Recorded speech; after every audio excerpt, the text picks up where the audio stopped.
Hey! Hi, I'm Malaika and I'm studying History and French at Trinity College. Hello, I'm Nikita. I do PPE, that's Philosophy, Politics and Economics at Trinity. And today we're discussing equal pay. Yep.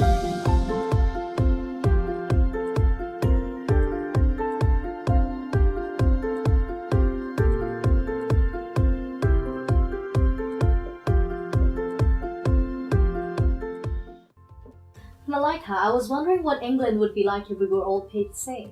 That's a very interesting question. So in theory, if we were all to be paid the same in England, it would initially appear as a rather positive thing, as everyone would be paid the same amount of money, so it should eradicate class conflict and achieve a greater sense of equality. But having seen throughout history cases where people have been paid the same, for example in communist states, it hasn't always been the most effective form of governing. And an interesting case study from history is that of the separation of East and West Germany. And it was split with the Berlin Wall in 1961, and this was during the Cold War. And the separation of Germany into East and West resulted in two separate political ideologies being formed, with capitalism being used in the West and communism being used in the East. And communism is a political ideology in which political, economic and social systems exist, but they're all owned by the state, so major resources are owned by the state.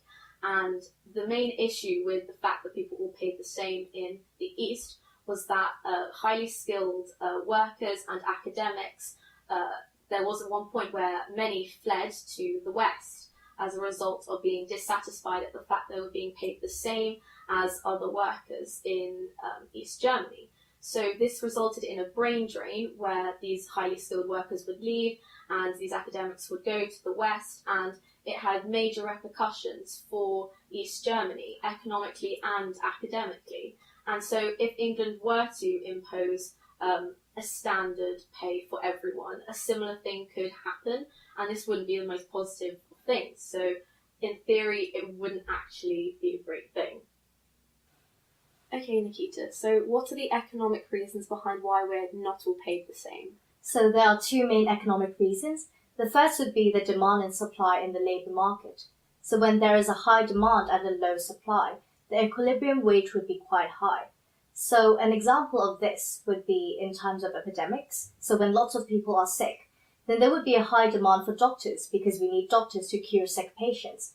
But at the same time, we can't suddenly increase the supply of doctors because doctors need to have prior qualifications, for example, having studied medicine in university and taking certain professional exams.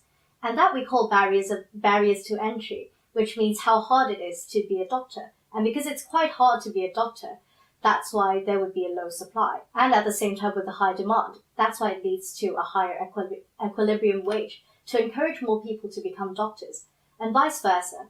So when you have lower demand and a high supply, then the equilibrium wage will be actually quite low. Very interesting. Thank you.